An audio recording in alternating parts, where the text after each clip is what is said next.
Welcome to Guide Guru. We hope this video helps.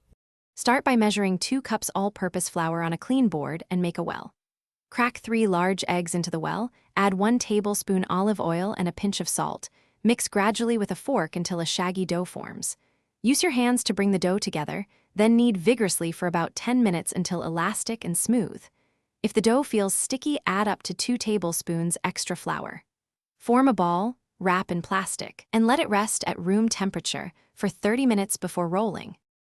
After resting, divide the dough into 4 equal pieces and keep unused portions covered to prevent drying.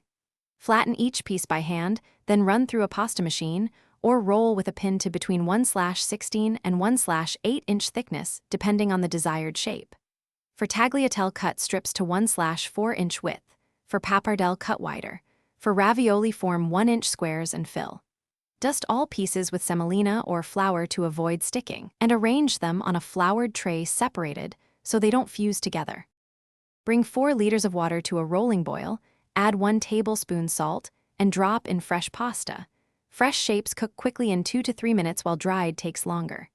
Stir gently to prevent sticking and taste a strand early to check al dente doneness. Before draining, reserve 1/2 cup pasta water to loosen and bind the sauce.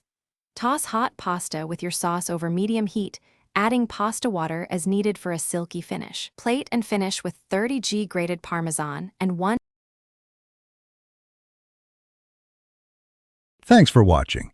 Consider subscribing if we helped you today.